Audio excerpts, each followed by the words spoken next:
Imagine you step out into the falling rain and stop time. Each raindrop represented an individual plane of existence. Billions of lives held by the interwoven systems of chaos and order.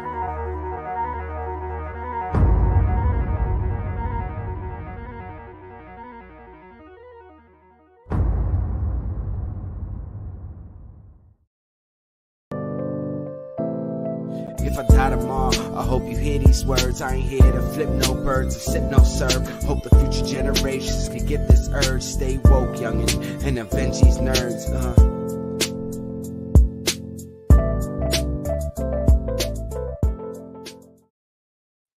It's Tuesday, and I don't get a smart ass comment this weekend because that trailer. Hold on, That that was awesome. Sorry. First of all, I didn't know you were gonna play our trailer. That was awesome. But second of all, I want to shout out to Toad, who is notoriously just sliding in smooth right when the credits are rolling. Good shit, my dude. Wait a minute. So that ad, I'm like, what is this? I'm like, what are we seeing? And I see Medusa's Cascade ad. I was like, that's awesome. Right, exactly, George. Hi, George. What's up? That was crazy. I didn't know we were gonna get that. We've been saying it's gonna get into a slightly bigger project, and that is now turning into a full-fledged animation. They're working on the current first arc of the story. So I am excited. I've seen some concept feature art kind of things. They're giving a lot of attention to Duo, which I'm very I love that bird. Yeah. But listen, I want to give a shout out to Phil, the animator. I want to give a shout out to Hutch, everybody, Yun for concept, everything that's been going on with that project. What's up, Arelas? Yo. It's been a great project, and it's funny because this is a D&D game that started on February of 2020 before the pandemic. Pong, what's up? And it's now turned it's going to be over 100 episodes. It is now turned into an animation project. I'm excited, and I just got to see some concepts for Kyver. Oh, I'm excited. Yo, is Kyver your character? Yeah. Okay, got it. Now I see the excitement. It is insane to because we're at this point where the last episode dropped. We already level 11. We're years into the campaign in the game, or we're a year in the game, but we've been playing for 2 years now. But time and the amount of story we have, it's a very wild concept to me because the amount of artwork. Oh my god! From where we started and where we're at, the way that this entire thing is going to end, provided that we all survive, is going to be fucking wild. And I gotta give kudos to Tommy, our bearded DM, because he's been very phenomenal putting this story together. It's he has been weaving this whole story and then taking everybody's backstories and molding it into one. It's been overall fun and everything. And he's also when we were doing the virtual conventions, we would do Dungeons and Dragon games for a lot of beginners, and he would be the DM to do that for people. And it's made it fun where there have actually been repeat players who've never played D&D before. They've returned to play with him because of the fact of the story he's weaving and the fact he just wants you to have fun with it. Big fantasy, heavy on fantasy. But with that, because we could be stuck forever talking about D&D, so let's get into something. We can't. Trust us, we can. And it falls in the realms of what we're talking about tonight. But announcements. You guys ready for these announcements? What we got? First announcement, Concrete Combat. You can subscribe over there at my studio, Bonet Studios at patreon.com. Definitely over there, Concrete Combat. The full chapter 1 is out now. You can actually download it if you're a Patreon subscriber. There's some big news coming for Concrete Combat, so you guys will follow that, get that update in the next few weeks. Might be updated next week, might be updated before Comic-Con or after Comic-Con, but there's some big news. Chapter 2 is already being worked on. I've already laid out the first 5 pages for Chapter 2 and continuing to work on it. So Concrete Combat. Next on the list, make sure you subscribe to Law's Twitch channel. Law I know is I keep live. saying this week. I know I keep saying that. I looked and it was I haven't been on since July 28th. And then I was like, tomorrow is the 28th. I should just make a comeback on the 28th. It'll be perfect. Just subscribe. Coming back. There you Don't go. worry about it. Just I'll subscribe. be back tomorrow playing some Nautica. Let's do it. Just subscribe. Just subscribe. Just subscribe. That's all you gotta do. Just subscribe. And you saw it in the beginning, the Medusa's Cascade podcast. Every Saturday, your favorite podcast for Inbeon.com is always dropping on Saturdays. New episodes. I believe Tony is doing the intro this week with his character Galahad. Again, the Medusa's Cascade podcast, which you saw in the beginning, is also gaining an animation in 2023. So make sure you're following all the love and support that you guys have done with that podcast. We thank you, and we're gonna continue. Go ahead. Also, if you guys do not want to sit and slog through the 100+ hours of content that we have just to catch up, Tommy is doing arc episode recap episodes, so you guys can listen to those episodes, get through maybe an hour or so of content, and then you guys can be all caught up for what the current arc is and where we're heading. Okay. Which should be about, I might do that, which should only be about like Might do that, yeah. 4 or 5 arcs, if I'm not mistaken. It's good lore. It's really good lore. It's fun. It's a nice world build. And also, check out our brothers over there at Catch the Craze. They are live every Wednesday, 8 p.m. Eastern Standard Time on YouTube every Wednesday. Shout out to George and Sam, who continue to do what they do over there at Catch the Craze. Our friends over there. So again, perfect shout out for you guys. And last but not least, Lou Cyphs' new EP is out, The Motive. The link is in the description. For those who don't know Lou Cyphs, you hear him every Tuesday because he is the guy who did our intro. Lou Cyphs, awesome rapper. He makes rap for what he calls grown folk. That's what he calls it, rap for grown folk. So make sure you're checking them out, giving them out there. And The Motive, great new tracks. I believe it's like 8 tracks, almost 7 to 8 tracks he dropped. And they're all just some bangers to listen to. Guy, who is a friend of the show and friend of the studio, friend in general, dropped his album. It's on Bandcamp if you want to buy it, but he just dropped it on Spotify like the other day. So go check out Guy Samilia. Say What You Need to Say is the name of the album, and that is the feature single that should be getting a video drop very soon. So be on the lookout for that. Yeah, we'll talk more about the video, especially when he comes on the show, because we're working with Guy. He may be a guest, so I didn't want to spoil that. So I've been talking to him, so he may be a guest on the show. But without further ado, we got some meat and bones to get into tonight. You guys ready for that meat and bones, that gravy, that mashed potatoes? As Duran says, just give him the meat straight raw. So let's do it. So first things first, we're gonna introduce a new friend to the show. Coming on, he's been a listener. And again, we're going back and forth. Val's been and we've been talking back and forth about Lord of the Rings. We want to give him a big nerds welcome. Welcome to the show, Jack Harmon. Jack, what is hello? Hey, how you doing, guys? Thanks for having me. With the virtual background. Yes. Sorry, it's a little mirrored. It's supposed to be Middle Earth, but it's all right. How are you guys doing? We're good. We're good, man. We're good. It's Tuesday night. It is. Very excited. It's always excited on Tuesday nights. And next, returning to the stage, one of the defenders of his title tonight. He has been a friend of the show. You've seen him on multiple times. We actually did a creator series with him. Definitely go back, watch the series. It was a great way of getting to know this creator. He is a great friend of the show. Met him through the Creative AfterCon, which is going to have their meet and greet on Friday at New York City Comic Con. He has a new book that's out, and I'll let him tell you about that, which is on Amazon. The link is in the description. I want to give it up for the one, the only, the returning A.A.Rubin. What's up, guys? Thanks for having me back. Hey, Welcome what's back. up? Ari, what's going on? Yeah, I must have done something right, or at least not too wrong, because you had me back on the show again. Yeah. Before we jump in, we got George's comment coming in hot, saying how my background looks like a virtual background from Zoom. But correction, sir, this is legit life. No, Legit life. It is just a lot of space back there, unlike his other space. We're gonna have to do an MTV style Cribs episode for nerds. And just walk up to the door like Tone is like, I'm gonna give you a tour, guys. Just walk around. This is not a background either. This is my actual backspace. Just so Gotcha. There you go, right there. Jack is living the good life right now. you know it. Yeah. So before we get into Lord of the Rings, What's going on? What up? Before we get into Lord of the Rings, Ari, I want you to plug away your new project. Just give us the elevator pitch, which again, guys, is in the description. So Ari, go right ahead. Yep. So I have a new book out, Into That Darkness Peering. It is a collection of 32 Gothic horror poems and microfictions written by me, fully illustrated by Marika Brousianou. I know that some of you know her also through Creator African.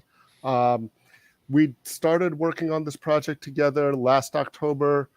We did some of them for Inktober, where I would give her a poem that I wrote or a microfiction, and she would do an illustration, black and white, ink drawing, flip through. Not getting any of the things, so I'll flip through a few of them here. You're getting all the pages there. But just came out. Literally just came out this week. The ebook is up on Amazon. Was up yesterday, and the paperback actually just came up today. If you click the link, you can get either one on Amazon. If you're on Kindle Unlimited, it's also on Kindle Unlimited through Amazon. But perfect book for the Halloween season. You want something spooky to read and look at in October, this is the book for you. So check it out. Okay, guys, this is the part where you tell Ari to shut up and take my money, because again, Ari has done some phenomenal stuff. So again, you want to learn more about Ari, go ahead, go back to some of our past episodes. All his links are in the description as well, and the link for the book is in the description if you want to get this horror book added to your collection. Again, Ari, you're always an awesome friend of the show, but let's get into now the next thing. We're gonna hop on a plane. I mean, a or boat. maybe a slavery, right? A boat. Yeah, ship. I'm on a boat. Ship. Let's count to 10 Okay, here. let's go. I would have gone on a dragon. I love that immediately the consensus was from the stars, though, you know. You're on a different level right now. It's middle Earth 2020. There you go. Yeah. Well, then if we're not going to take a ship, then you must take an eagle at least, man. Get the transportation correct. Right. All right. Don't even. Oh my God. Let's go, Middle Earth. Let's go. We're talking about Rings of Power right now. So I mean, I'm loving the show. And I feel like the episodes are getting longer and longer as each. Yo, episode. I did not expect this episode to be an hour and 15 minutes. I was like, shit, I need to watch this episode before I come on air. And I was Is it really that long? Yeah, they're getting longer. It went by I quick. thought I was like, yeah, same time. They paced it pretty well for R15. I know there's so much stuff happening in this one episode. I still got like 10 minutes left. Yeah. Yeah. As you can see, Oh, so it's fresh on your mind. Yeah, it's super fresh. I should have done that actually before coming in. Why didn't I think of that? I watched it on Friday, so I'm like, what happened again? That's exactly, literally all of my friends, all of my nerd experts with Lord of the Rings, they're as it's going on, they're like, hey, Jack, why is it like this? What's going on here? I'm like, yo, it's a show. It's a show, okay? It's not all gonna be the same. I can't answer this. In fact, that's probably people that haven't read the Silmarillion or the Histories of Middle-earth or any of those books, you kind of have an edge on the people that have, because you can kind of guess where they're going with it better. Because we know, okay, this is what the books say. But we also know, and this is one thing that I found out recently, because I am such a big nerd that in order to, before I could watch the show, I got to reread all the Second Age stuff, reread the Akalabeth. I pulled out my unfinished tales. There you go. See the edition. You'll see how long ago I originally read this. And what I found really interesting about this, especially in relation to the show, is all of the Christopher Tolkien notes. And we think of Tolkien as this, really structured world builder, right? He got that writes it down, all this stuff. You should see all the notes that his son put in here, specifically in the Galadriel story more than anywhere else, showing all the discrepancies between the various versions of the story.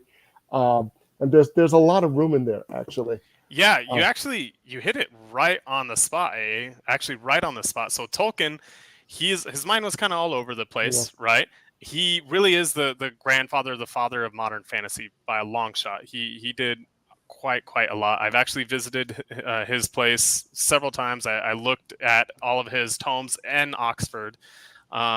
I say tomes; they're just his books.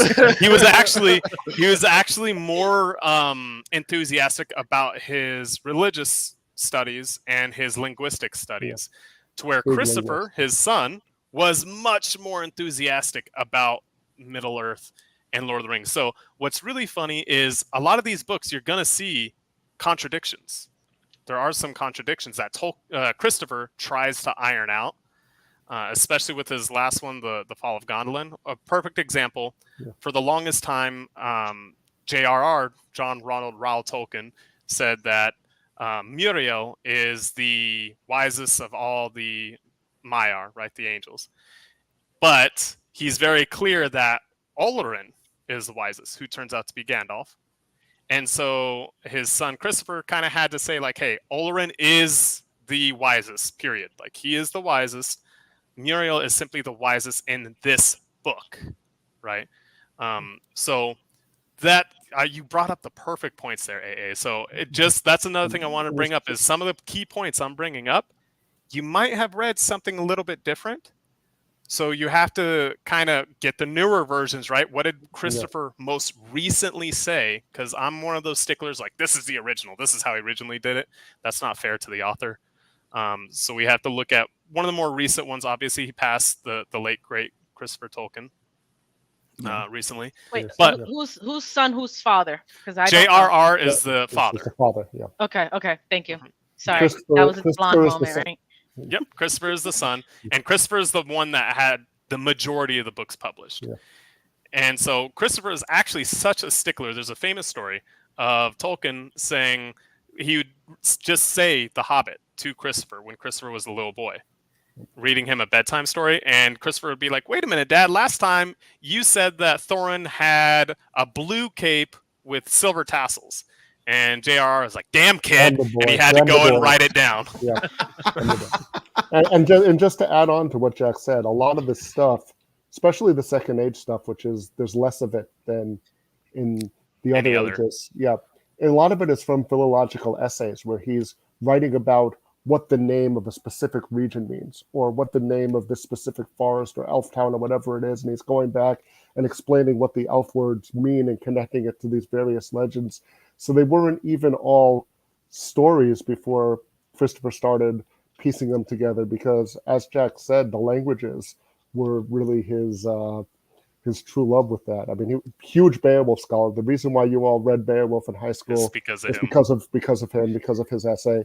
I mean, for me, they forced me to. So yeah, but they forced you to read that. If you were in high school much before that, you would not have been forced to. It was an archaeological curiosity as an early, text text that we had in English. One of the first, medieval texts that we had in English. He's the one who actually said, no, this has real literary merit, and we should be studying the story.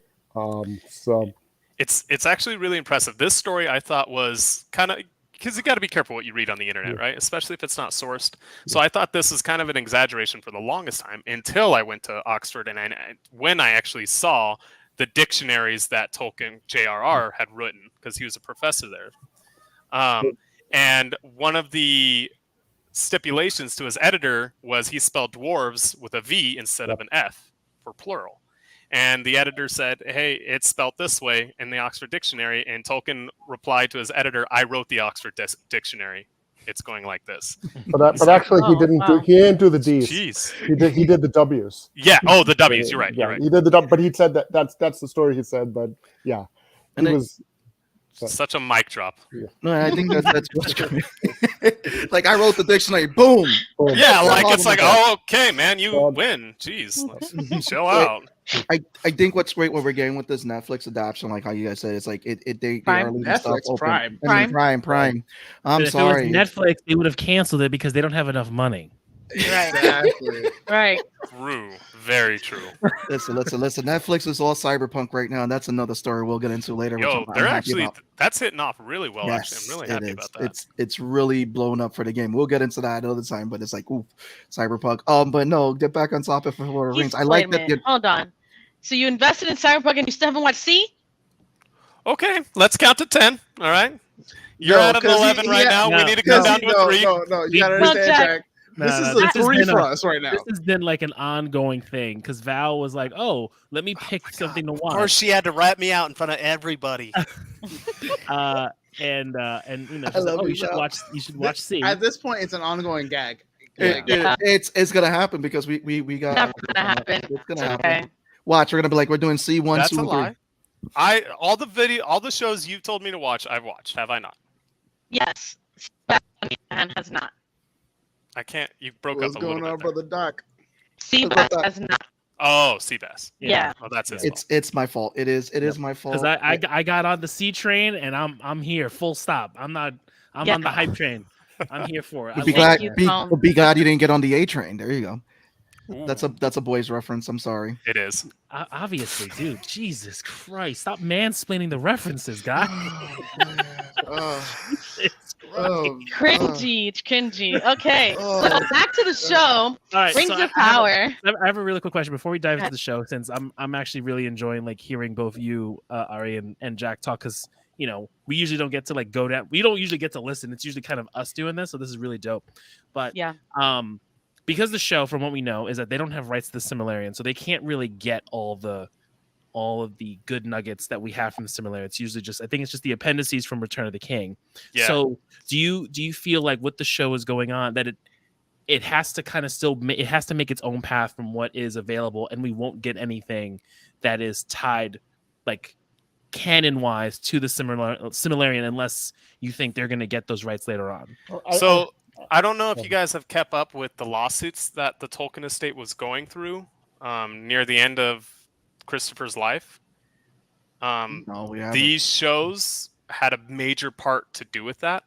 Mhm. And because it wasn't really finalized by the time of his dying, everything is legitimately up in the air. And it's, in fact, a lot of people are kind of assuming like that's the whole reason why these shows got to air anyway, was because of that. So to say it's not a possibility, I have no idea. I definitely think it's a possibility. But they have to make sure not to close the doors on themselves with the stuff they cut out. Does that make sense? Yeah, no, it makes And sense. the other thing is that they have to base it on that, but from what I've read, they're not allowed to contradict anything that's canon anywhere else. So they have to be aware of it at least. Yeah. They're not, although yeah, they're not supposed to. they're not supposed to. Although they did this they've- episode, They recently fired one of their lore masters. The same thing I applied for before when I was talking to you guys this morning, right before the show. They fired one of their lore masters because he stated they were polluting the script. And so for me, that raises some red flags. I thought that was clickbait until I actually texted my other friend that's a lore master, and he was like, no, he's gone. He's definitely gone. And I was like, oh. So that raises concerns because you guys are all writers here. You guys are all creative. How would you feel if someone used your story for another agenda when you're not there to defend it? Right? It's kind of one of those things. I don't think they're going the wrong route with it where it's at now. I am enjoying the show for sure. My standards are very, very, very high. But that's just because I'm a Tolkien fan. Of course, my standards are going to be high. And I get what you said, because you see a lot of that with the MCU fans, the DC fans, and like a lot of people feel like there's agendas, but it's like what I see as a fan and creator, it's just that after a while stories do evolve. Like we were talking about, like for She-Hulk, for example. She-Hulk is not for everybody. We're gonna be honest about that. Like, they did have a particular audience that they were doing for, but they did pull a lot from the comic, and they did fall a lot with the comic, and it flows like that. There were people who were upset that she was breaking the fourth wall, but when you look at the comic, she breaks the fourth wall. She did it before Deadpool. And it feels like the only thing I would say for me, what the show suffers is that it's too short each episode with that. But with the Lord of the Rings, I think it's phenomenal that we're getting the show, the budget they spent. I think it was more of them going against Game of Thrones right now. But it's been fun to watch it because I never read the books. I got introduced to Lord of the Rings because of the Hobbit animation, because in school they used to just walk you to the auditorium and play the Hobbit like every time that you sat in the auditorium. So I may have saw the Hobbit animation like 5-10 times a year. But yeah, that was my introduction. And then I remember my buddy Chris read them. He told me all about them. And he was like, I'm glad they took the singing out the movies because I didn't know if I wanted to do the singing. And it's definitely one of those creative liberties, right? There was a lot of contradictions in the movies that I didn't like. A lot of them is creative liberties. You have to take it out. Like I was talking to Val about it before. Most people don't realize when Frodo inherits the ring, Gandalf leaves for 30 years. He's gone. He's trying to, he comes back from time to time, but he's trying to figure out what this ring is. He's trying to track down Gollum. The movies don't portray that. And that's kind of a waste of time to portray that, right? there's no need for it. I mean, They cut out Tom Bomb. Yeah, that was What's my that? that was my Tom thing. Bombadil was your Tom thing? Bombadil's my guy. I remember. Yep, everyone's upset about Tom Bombadil. You know, and I took a course in college on fantasy and storytelling, the imagined imagination or something like they make up for a college course. And you know, we had a whole thing about Tom Bombadil and why he was important and why he was all this stuff. And I was like, you know, you're gonna do a director's cut and make movies that are 6 hours long. What you can put in Tom Bombadil, but you know, but this is the thing. Like there are different things that you have to do in a TV show and a film adaptation than you do in a book. And the other thing is that if you are a fan of the book and you've read the book, especially from a young age, if this was a really influential book on you, you're going to see the show in a certain way. And there is absolutely no way, no matter who they cast, no matter what they do, no matter how closely they stick to the descriptions, because they've actually done site studies that say the character you imagine in your mind is not the character as it's written on the page. It's whatever you read. Like I read it for the first time in 7th grade. Whatever I saw in my head in 7th grade is not how it was described on the page. But that's how it will always look in my head, and the way it looks in your head is different. And you know, once you have an adaptation, the characters are going to look different. The storytelling is going to be different. You're not going to spend, you know, 3 or 4 pages describing a tree, which is what they always. He was close though. Yeah, close. That's what that's what they always say. And you know, they have, you know, and we love it, but you can't do that. You can't have a 4-minute shot of a tree in a show, no matter even if it is an hour and 16 minutes long. Unless it's Zack Snyder, he will give you a 4-minute shot of a tree. He'll give you a 10-minute shot of a tree. It'll be a 3 minutes shot, but in slow mo, which extends. There you go.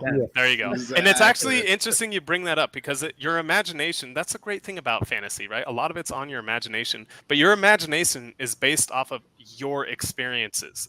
It's based off of what you know and what you can imagine. So you're absolutely right. It's going to be completely different. And I'll say one thing that I do like about the show, especially when you compare it, it's really interesting to have both this show and the Game of Thrones prequel at the same time, is that in Rings of Power, they really stick with storylines longer than they do in most other fantasy shows. Little less so in the last episode, but you're in the same location. You're in the same location for a good solid, I don't know, I haven't timed the minutes, but it's not, whereas when you're watching, say, you know, House of Dragons or other fantasy shows, you're jumping around very quickly to different locations with very short scenes. So it's an interesting storytelling technique that I like for Tolkien, because even though you can't spend 3 minutes looking at a tree, it still feels like you got that richer experience because you're spending longer with, like, you have Durin and Elrond together for a good long time. I think that helps with their relationship too, because Durin and Elrond, I really love their relationship as friends on the show. It's I like that we're seeing, because like you get a lot of that rush, and it just shows the hurt that he went through. Like, you know, you've been my friend, you're an elf, you haven't been around for a while. Time travel is different for an elf, and then him realizing that and everything. And even like in this last episode, he was like, you know, no, my oath is more sacred to my friend, and even explained to his friend, he was like, you know what, and it kind of gives me more of that vibe to Legolas and Gimli when they were like friends. It's like it's I think with that long range storytelling, like you pointed out, Laurie, it really does a lot of service to a lot of storylines in the show. And that's a huge thing that we could definitely get into. I love this portrayal of Elrond. A lot of people don't like him with short hair, Val. But okay, hold on. I definitely am one of those. He's not hot. First of all, the elves are supposed to be hot. Like Legolas is a cutie. Like older Elrond. I knew better. I'm sorry, guys. No, I'm sorry. And this younger Elrond looks like a young Dookie Howser. I'm just not feeling it. I'm sorry. I will not have some Eddard Stark play Elrond. Right? Oh my God. It's like it's young Ned. Oh my God. You need your grizzled Aragorn opening the fucking doors. Right? Like, so I actually like where I was going to, though, is I like this portrayal of Elrond because this is exactly how he was in the books. He wasn't a mean elf that was very much like, you can't marry my daughter, he's chosen exile. You got to think, Elrond raised Aragorn. his father, which I do love the scenes when he's talking about his father. I'm like, oh my, thank you so much. His father is Arendil the Voyager, right? The greatest champion of men. The elves, the greatest of the elves is Fëanor, right? There have been no better, or neither will come. Same with Arendil. And his whole thing is... Okay, I know AA probably knows. Which one's Arendil again? You got to break it down. He's Elrond's father. He's Elrond's Okay, father. He's okay, a star now, essentially, because he has a son. Got it.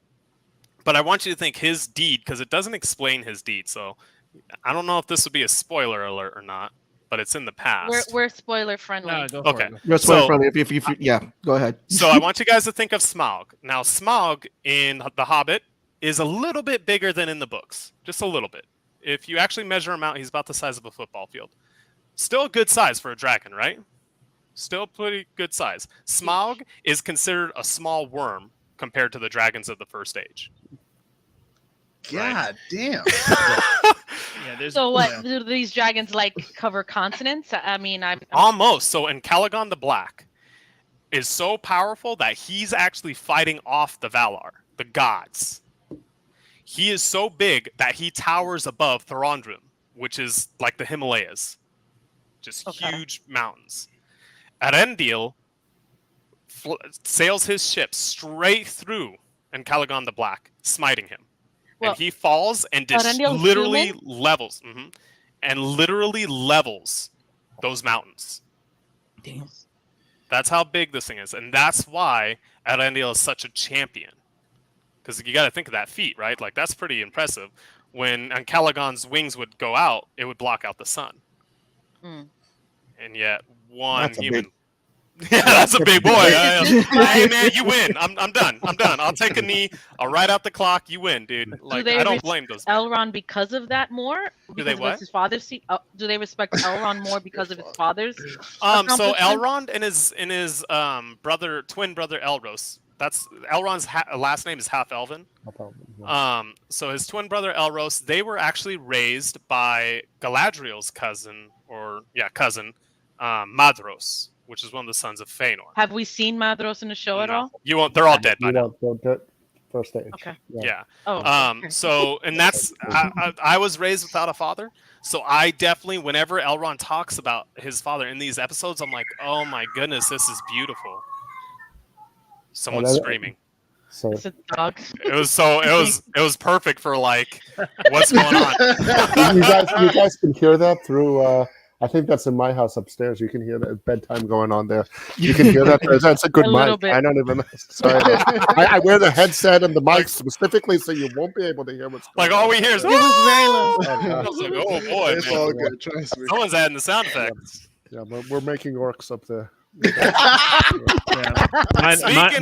Mine are 2 floors up. So who do you guys think Adar is?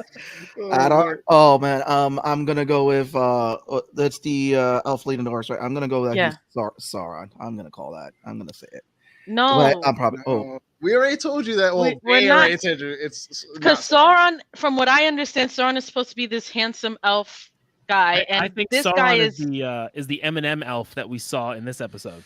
Yeah, wasn't there a commercial? Yeah, wasn't there a commercial? There was a commercial, but they said that wasn't. They like. Oh, did they say it wasn't him? Did they nix it? That wasn't him. They didn't fully nix it, but they it came out that it wasn't that the. Yeah, there was something that came out that they said that made people think that it wasn't. I'm sorry. Who? The M&M what? Okay, I was thinking it was the blonde, like the one that came to the crater. M&M elf. Yeah, but then I think M&M. Not so slim Sauron. Slim, yeah. I'm thinking, but I think when it came out that it was I think that when it came out that it was a female actress oh my God. playing that role, that it was that's like a girl. Somewhere. Yeah, I think that was. Oh, it's a female. Oh, okay. Yeah. So, then I don't know. Yeah. Although Sauron has the ability to take on many shapes. Form, right? Exactly. So, he does have that ability. Who knows? Which he loses when Numenor falls. Spoiler alert. Right. But that's that's later on. Listen. But also the whole thing with Sauron, they didn't know it was him at first. That they've sort of That's exactly what I was talking to they sort Val of about advanced this Sauron plot. I mean, For they sure. and you understand again why they did it in the dramatic form that they're Yeah, telling 'cause- right now, but they didn't actually. But we still fully don't know know that if was that's really him. Yeah. No, we Yep, don't. It no, could be no. the first orc. Yeah, Mhm. it could be. Though Could be. that Could would be be a dark. contradiction. Yeah, yeah. But it could could- be a dark elf. It could be. Yeah. There were dark elves. There were. I mean, there's a bunch. What of if he's people that they- Elrond and not and like in secret, like he can take on any form? Elrond's hiding in like. So, you know, I'm really open to any like possibilities. But not that I one. don't know about But that not one. that one. He's like, Listen, I'm here I'm for breaking everything. things up. I don't know. That's some crazy shit. That's I like the can't- deep end of the deep end, yo. Well, I mean, we're gonna find out. They're already Yeah. talking about. You know, they Is it got this season? Celebrimnor. I don't know if it's going to be this season, but we know what the name of the show is, and we No, know yeah, what they're yeah. setting up. You know, and he's involved in that process. I'm assuming so once we're we gonna- see yeah. Celebrimbor we also with a know new that he's friend, involved. Yeah, that's we when also we'll- know he's going to be on Numenor Well- eventually, and you know, That's such a weird thing when you say that. One, I don't like that's the one actor I don't like, Celebrimbor. There's no old elves. Yeah. So that kind of threw me through a loop. I'm not gonna lie, but that's Elrond. a small thing. Oh my God, Elrond. So going forward, it was very apparent, like it was Sauron went to Gil-galad and Galadriel in Celebrimbor, and only Celebrimbor was the one that actually took him in. Because you got to think, the whole Second Age, that was another thing I thought that was weird. Because I love the look of Linden, I love the money they spent, but that does not look like a city that was just leveled. What's Right. Linden? The city, the very first city you saw with the elves, at the very beginning of the show. Okay. With that, the whole second era, Second Age, is repairing Middle Earth from the wars of Morgoth, right? Which The War of Wrath, it's called. Now, with that, that was Sauron's whole gig. Is, hey, these rings, we could use these rings to repair Middle Earth, to Right, yeah, heal it he's- and bring it together. he gets dragged, and he says he's going to repent and he's going to change, and he's now helpful. And That all- was when the yeah, Valar caught him. Yeah. That's when. So at the end of War of Wrath, the Valar accounted for most of the evil forces, and they actually caught Sauron. And Sauron, Tolkien was on purpose kind of vague about it. It said that either Sauron repented right there and then later changed his mind and turned around, or fooled the Valar themselves. It's and like never went it's back. like a throwaway line in some of the things where he may have even been serious or something like Yeah, that. exactly. At first, it's like, And then he changed his mind. He said he repented, and he may have even meant it at first. So it's kind of unclear. Yeah, even he if keeps whether- it vague like yeah. that. Just like Ungoliant, and Tom Bombadil. He Yeah. keeps these things vague to keep that mystery of it, which is really cool. I like. love it. I'm getting schooled right now. The one thing I'm here for it. I probably said like 4 words this entire episode. And I'm just here, Loving like, it. I'm here just like, tell me more. It's like oh man. It's like that moment when you're at the dinner table and you're eating something good when no one's talking. This is that Yeah. moment where it's like we're being fed and it's like, oh yeah, I'll say my biggest issue with the show is they're just compressing a lot of it.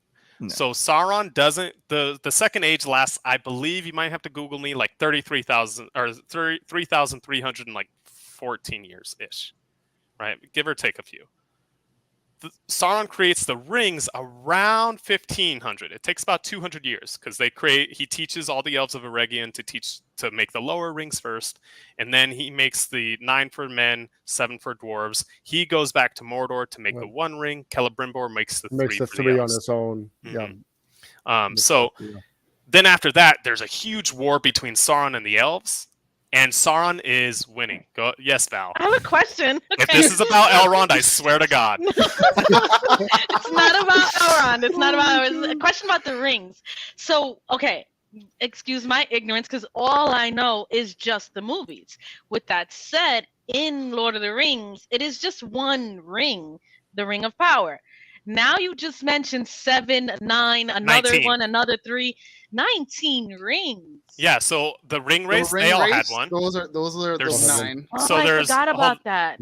Yeah, so it's 3 for the Elven Kings under the Nice. sky, 7 for the Dwarf Mhm. Lords in their halls of stone, Uh-huh. 9 for mortal men Mortal doomed men to die, 1 for the Mm. Dark Lord on his dark throne in the lands of Mm. Mordor where the Mhm. shadows lie. 1 ring to rule them all, 1 ring to find them, 1 ring to bring them all, and in the darkness bind them in the land of short Mordor where the shadows lie. That's the whole poem. And there's several hundred lesser rings, which Gandalf thought Bilbo had. He thought Oh. Bilbo just had a lesser ring, which, again, there's a few hundred of them. And there's a whole tradition of rings of power going back into Germanic. If you read Like, the Germanic legends and exactly. things like that, where they have these rings of power. Their people put their power, magical entities put their powers into these magical rings that have various properties. And It's Tolkien also being- symbolism as well. Yeah. Yeah. So, And oh, sorry, go ahead, brother. no, as I was saying that he was reading a lot of these legends in his day job. Right? This was he was teaching Anglo-Saxon literature, but he was really into Finnish. For he loved that language, and he was reading all these Finnish epics, and he was reading all these Norse epics, and he had all of this stuff. He was pulling names. Yes, I did, George.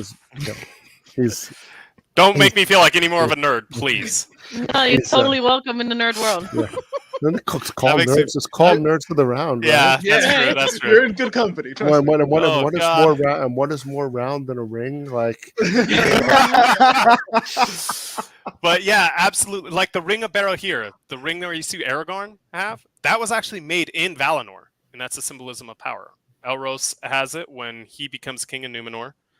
It doesn't actually have any power. It's just a symbolism of his authority. right. And you have the kings with the rings, and kings would have a ring, a signet ring that symbolized Exactly, their to power. stamp all their They seals. would also gift rings. If you read the first few lines of Beowulf, they give out things that they give out include rings, their shields and swords and all the other things. But rings were a common gift that a king It would showed bestow authority. to show authority. It would show that someone bestowed favor onto a certain knight or vessel or things of that nature. Sorry, man. I wasn't laughing at you. It's the comment below. My bad. George. Yeah. Enjoy it. Like we said, you're in good company. Oh, Right. that was funny. That had me going. No, but yeah, like I was saying originally, is that they're just compressing it all together. Oh, that's where I was getting at. So the war with Sauron and the elves. Sorry. This is when Sauron is his most powerful, and he is beating these elves harsh. Now, during this time, Eregion and Khazad-dûm or Moria have such a strong friendship. I'm surprised they haven't brought Narvi in. So Wait, when who's a Regian? where Celebrimbor's at, Okay. the Elven realm, And who's Khazad-dûm? Moria. I'll just say Moria. We're Durin is. Where the Where Durin Durin is, yeah. Okay, so with the dwarves. Okay. Yeah. You gotta So- dumb it down for me. My bad. Oh, so with that, you know the scene in the Fellowship where he sees the mithril door and he has to say Mellong to friend for it to open, right? That door is built by Celebrim. Oh, Yes. Hey, he's nice. got it. I noticed it Right right here. away. So There you go. if you actually Oh. look at the bring up Please the bring it back, Quinion. bring it So back. that's Quinion. If you look at the top, it says the doors of Durin, Lord of Moria. It says on the bottom, it actually doesn't say speak friend and enter. No, just the bottom inscription there. It doesn't say speak friend and enter. It's saying who built the ring, Celebrimbor and Narvi, the two Right. friends. Then if you look down, you see the crown of Durin up top. And then Huh. if you look down at the bottom, you see the hammer, the mithril hammer, and That's an anvil. Celebrimbor's Okay. signet right there. Oh. Okay. So Okay. again, this is awesome. So you awesome can job. read that language up there? Yes and no. So yes, I do translate a lot of it, but some of it, it's difficult. It doesn't translate exactly. He does that on purpose because a lot of the Anglo-Saxon languages and the Finnish languages and such, we can't translate directly, right? Yeah. But it's saying that for the most part, yes, absolutely. Cool. Going back, Sorry. this was such a huge friendship between the elves and the dwarves. There was a lot of strife in the First Age, and it created a lot of wars, small wars between the elves and the dwarves. This healed that. There was such a great partnership between these two races that it was never seen again until Legolas and Gimli. And a lot of it was over their love of the craft. Their love of being able to create these beautiful and powerful things that they ended up sharing through their friendship, sharing their knowledge, and in order to make even greater things. So these are people like, people who are really into they're like nerding out over the same stuff, like what we're doing. Yeah, exactly. And they each become greater, better for it because of it. Mm-hmm. And so, because you got to think, the elves, the Noldor especially, learned from Aule. Aule is the father of the dwarves. He created all of them. That's a whole nother story we could go through later. But they actually learned from the god of smithing, like Hephaestus. They learned the craft. That's actually where they changed that in the story a little bit. The elves knew how to craft mithril from Valinor. They come to Middle-earth and they help the dwarves craft it. Now, the dwarves are much better at crafting gemstones and just other methods of crafting. So that partnership really created such a wealth that when Sauron invaded, he was actually slaughtering Eregion. Like, he put Celebrimbor on a pike in front of the walls. Elrond hardly had enough time to get out, and the only reason he was able to was because Durin sent his entire dwarven army out to hold the pressure.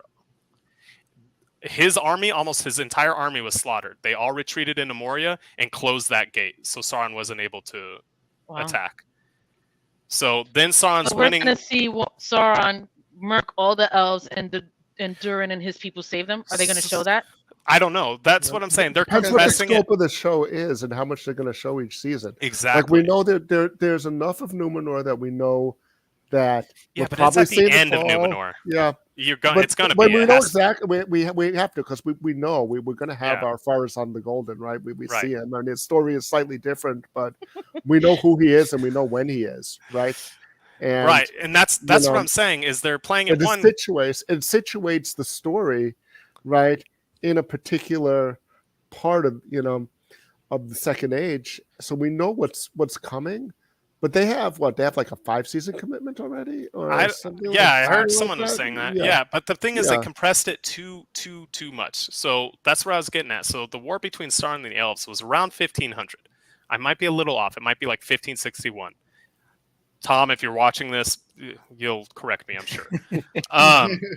That's an old buddy of mine. I told him to watch, who's also never mind. Anyway, moving into it. So it was Tar Ministar. So again, this is around 1500, where Gil-galad goes to Numenor and he's like, "Yo, I need help. Like, help a brother out. I need you right now." And Tar Minister is like, "Okay, I got you." And he sent 600 ships straight to Numenor and slaughtered Sauron's armies so bad that Sauron and maybe 4 of his bodyguards escaped. They were the only ones that made it back to Mordor. Ooh. Right? This is when he was at the top. And right now, Numenor isn't even at the top yet. Yeah. Right? So we got a lot to see. Yeah, we got a lot. Well, yes and no, because they skipped all that. So I'm thinking they're bringing the War of Sauron and the Elves, and they're mashing it together with the War of Last Alliance. Okay. That's because, I mean, that's 1,500 years right now. Like, Galadriel should be married by now. Our Farazorn is here. Our Farazorn is born in like 3100. So it's their timelines are off. They're compressing it a lot. Okay. And I would have wished they've done it more like Game of Thrones, where, hey, if you need to skip 10 years, then skip 10 years. It's not going to... These guys live for hundreds of years. Just skip 10 years. Go for it. So... Yeah. The Last Alliance, that's the battle when Isildur cuts his hand. Oh, okay. All right. So here's what really happens. Okay. They're not going to show it, but here's what really happens. So I'm glad you brought this up. I feel like that's a don't get me started. Yes. That was definitely what that was. Oh my God. Okay. So Gil-galad, the Elven King, the High King, right? Whom they kind of make out to be a jerk. He's not like that in the books. He's like who everyone looks up to. He was Galadriel's biggest supporter, even. but I'll not get into that. So Gil-galad is wielding Aglos, right, the ice spear, and Elendil, Isildur's father, is wielding Narsil, the dwarven-made blade of fire, right? They're slaughtering orcs. They siege Barad-dûr for 7 years, to where Sauron himself comes down. He brings the siege back. He fights the alliance off all the way to Mount Doom, to where Gil-galad and Elendil both challenge him. They get their licks in. They're getting Sauron pretty good, but then Sauron grabs Gil-galad, and it just says the heat of Sauron burned Gil-galad alive. So boom, that's how Gil-galad dies. Then, in that moment, Elendil thrusts his sword through Sauron, defeating Sauron. That's how Sauron is defeated. And then, out of exhaustion, Elendil falls, and that's what breaks Narsil. Yeah. And then his son Isildur grabs the sword, goes up to the defeated Sauron, and cuts the ring off. With So the everything in hilts the of the movie, sword. I was lied to. Yes. And that's the thing. I was like, yo, Peter Jackson, like, that could have been such a great start off. Like, yo, who are these two what is going on right now? This is some serious stuff going on. But now they can't contradict the movies, right? Yeah. So I don't know how he's going to kill off Gil-galad. He may still do it with the heat of Sauron.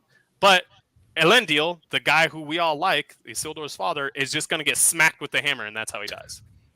So there's that. Now you see why I was like, oh, bring this up. That makes sense. Oh man. Got it. Yeah, I think that's. Yeah, why I have a people- question, guys. Ari, who do you think the stranger is? Okay, so I have these are things, because I'll tell you that I've had honestly, this conversation with Jack. So I hate wanna you get- so much right now, Val. You know, I think I need to go. honestly, I could tell you who I hope it is. Exactly. Watch, but I I don't guarantee know. he's going to say the same thing I said to you. I don't know, because people are saying Gandalf, and then I heard Saruman, but we had Ragnar, but we have 5 of them, and we haven't seen the other ones yet. And as long as you're going to bring up new, Thank you. let it be another wizard. Let it be one that we haven't seen yet. That they have all these new characters that they're trying to write, right? And we have 3 that over the course of these movies, we've seen at least some of, and 2 that we've seen a lot of. Let it be one of the other 2. That's who I want it to be. I don't think it will be, because I think they're going to go with probably someone more familiar. But if I tell you who I hoped it would be, because it says some of them were around possibly in the Second Age, and we don't know, right? Take one of those that we haven't seen yet, develop their story a little bit more. That's what I would want. Exactly I don't right. know. If Same you thing. do, That mirrors Okay. exactly what Jack says. Okay, so So we're it's got to be Alatar or Palando. Yeah, I got you. We'll I got go you. this way. We're sorry. It's got to be Alatar or Palando. It's got to be. They were mentioning that rune means twin. It kind of, if you have it sideways, the elves were holding it sideways. It doesn't mean twin if you hold it sideways. And it also depends if it's Sindarin or Quinion. Yep. So it's also like, it could literally mean 3 different things. You guys are not helping. But exactly what Val was on saying. purpose, I'm sure. Yeah, exactly. And it's exactly what Val was saying. A lot of people, and that's where you kind of got the edge, right? Where you don't know the story, so you could base it off of your experience with other shows. And it may be Gandalf just because everyone knows Gandalf. Everyone loves Gandalf. And let's not bring up the fact that Gandalf sailed to Middle-earth with Glorfindel, one of the greatest elven warriors of all time. The Nazgul were straight up afraid of him. Who's the Nazgul? The 9 ring race. Okay, the ring race. Okay, got it. Let's not bring that up at all. Let's just make it Gandalf. So I definitely want it to be Alatar or Palando. Yeah. I've heard. I think the Saruman theory is interesting, because he had, because they were saying because he doesn't know whether he's good or evil, and he has traits, and that he ended up turning. That is interesting. I've heard that theory, and I think it is interesting and more likely than what we want, because people are familiar with that character. So if they wanted to pull a twist, it would that would be the more likely twist. And I think Saruman because isn't really bad yet until no, he's not. Later But on, what's right? fun? No, he's not. But he would have had, like, there's certain, like, one of the, he was corruptible, right? So it's in his name. He was corrupted. You guys want to know a little bit about why Saruman is so corruptible and why Sauron was corruptible?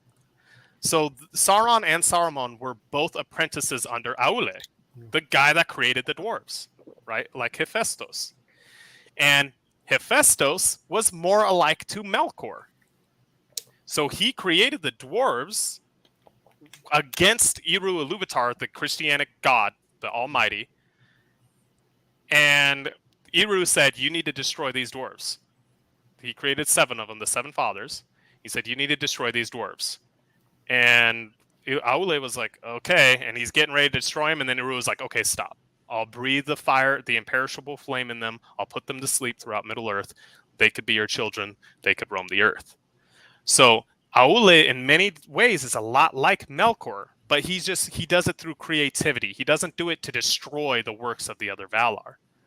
But because 2 of his apprentices now, Sauron was his apprentice, then went over to Melkor, or Morgoth, and then Saruman, who in the books doesn't really go under Sauron. He goes bad to kind of beat Sauron with power, which is against their whole. Right. But that's the whole thing with there's also with the ring also is that's what it does to people. That's why you give it to someone small, because they don't have the scope capacity. They think, right, because there's the whole thing with Galadriel also that she was too powerful to have it. She wanted to establish her own role in a certain part of her mind, right? And Saruman, being powerful, Gandalf actually recognizes that he would be corrupted by it. And that's another fun fact. Yeah. Tolkien stated, J.R.R., not even Christopher, J.R.R. Tolkien said the only one that could bend the ring to his will would have been Gandalf. But it would have been worse. Would have been worse. Because he would have conquered the world, and it would have been a righteous rule. Yeah.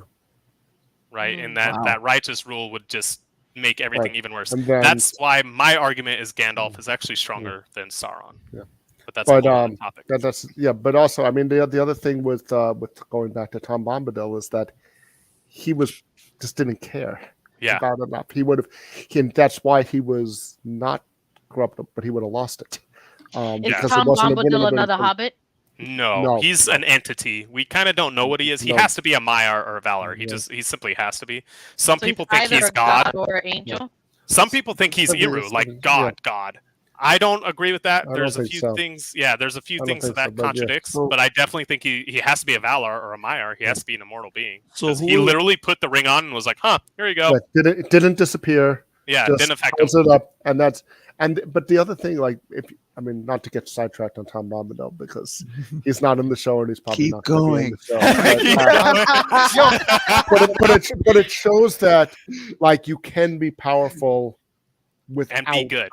Be good and not be completely incorruptible and not succumb to the ring or the temptation or that it's for right there. But everybody else is not like him. So where does Tom Bombadil fit in the original stories that we never got? When the hobbits leave Hobbiton, they run into Tom Bombadil. They had no idea he was there, but they run into Tom Bombadil before they make it to Bree, before they meet Aragorn. That's when they see him.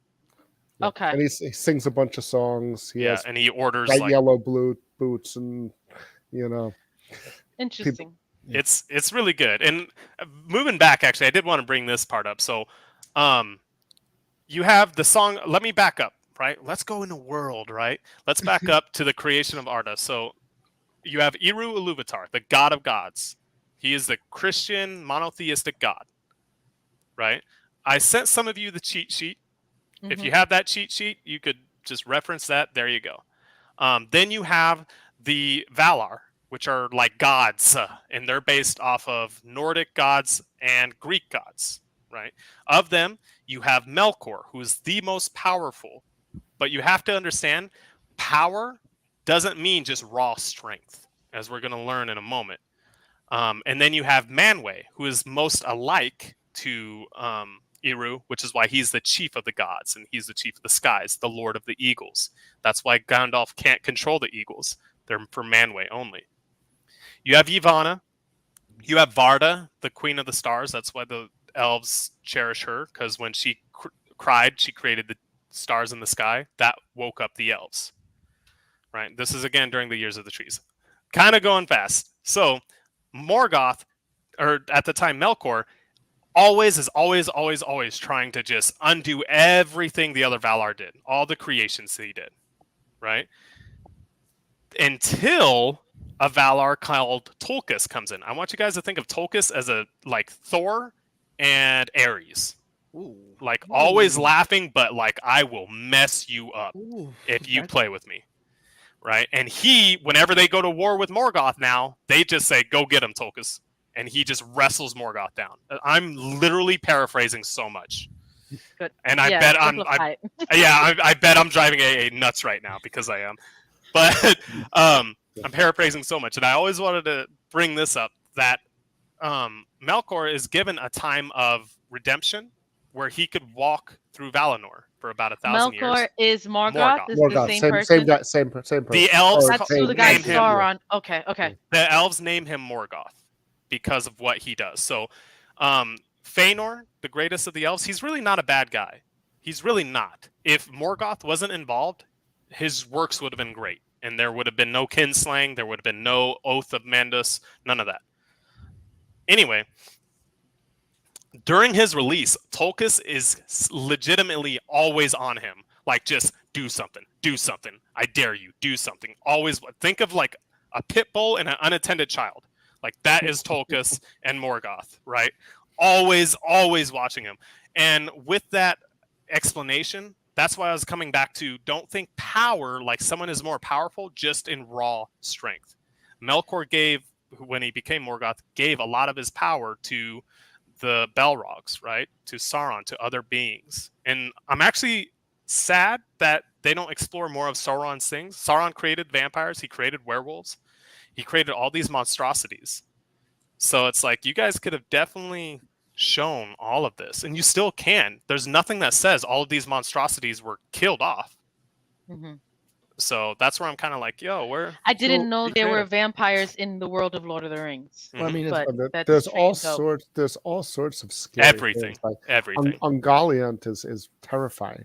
And, yeah, Ungoliant is Shelob's mother. Yep, and she like creates the Go on, you got spider. Spider. Oh, okay. Thank you, because you guys give an explanation to another thing that I have no idea.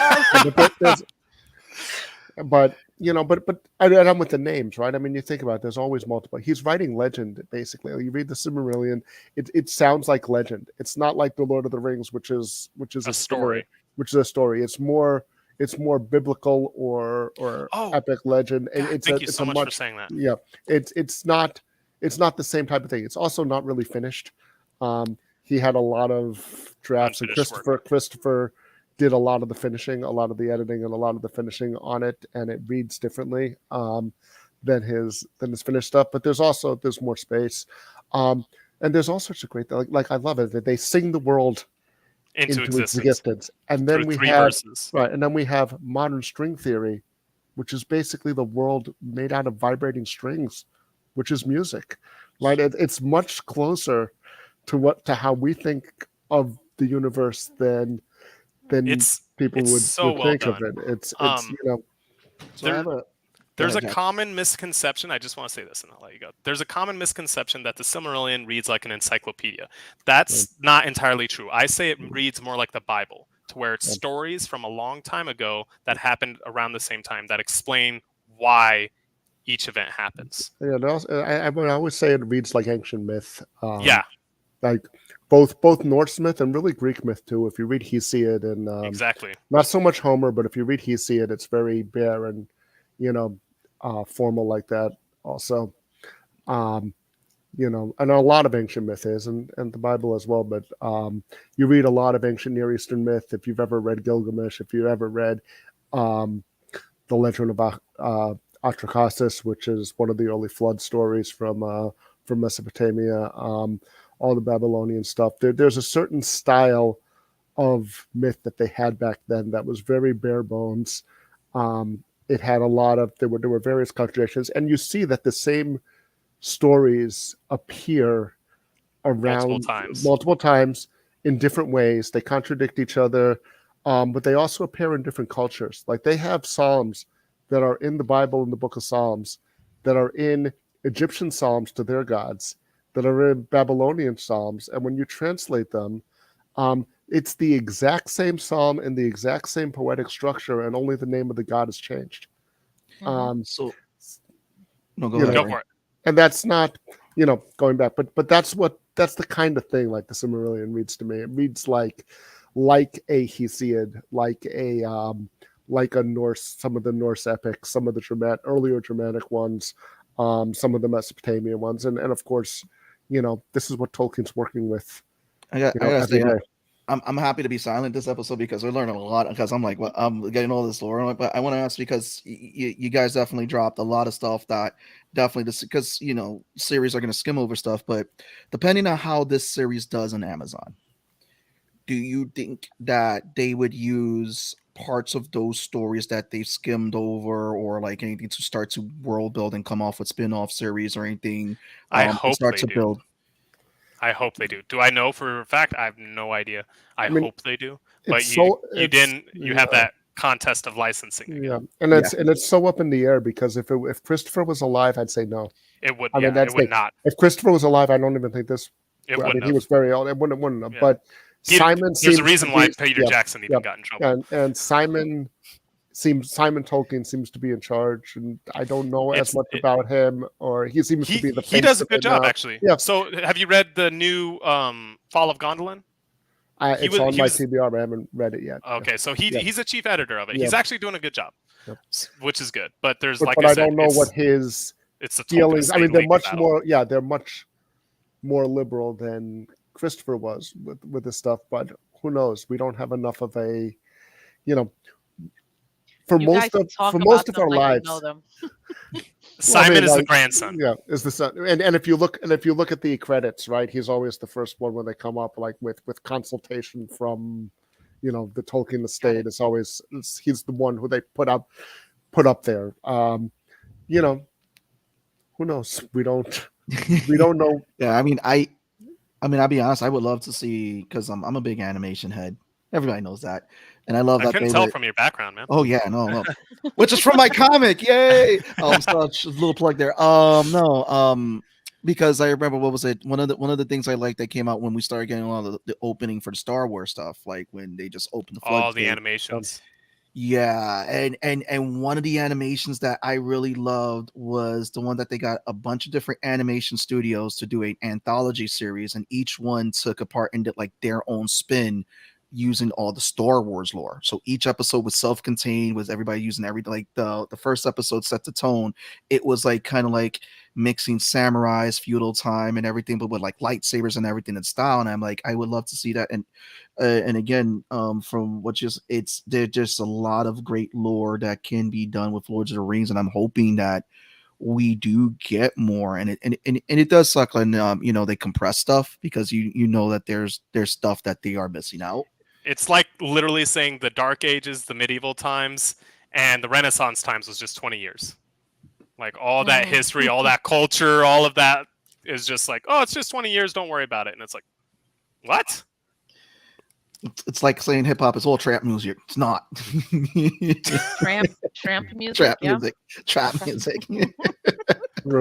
Sebastian, the thing you were saying reminds me of a book that they did right before they started remaking Star Wars movies and thing again, where they did the Legends of Luke Skywalker, and it wasn't nothing like the way they got away with it.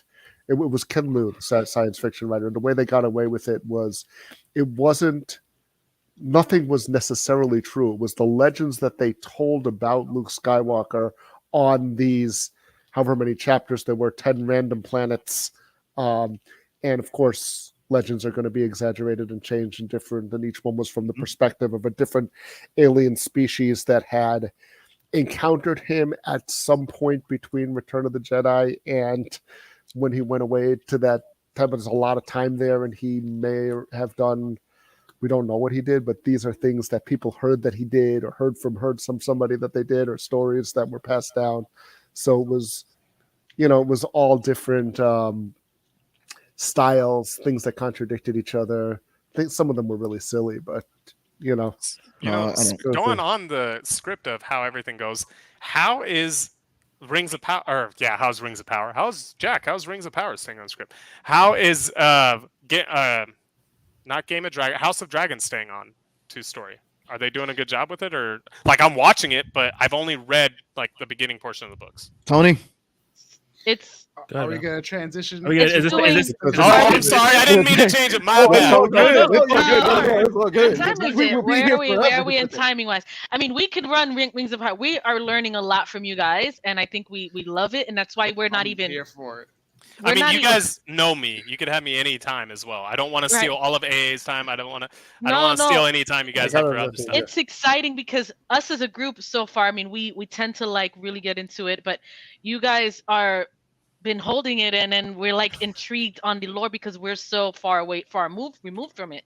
So learning from it, it's very interesting to have our guests come on and be able to share a world that we don't know. So when I ask the questions, I come from the simpleton mindset where like I know nothing, explain it a little bit more. So Also, it was Can just I really say fun. something before we transition that actually applies to both books?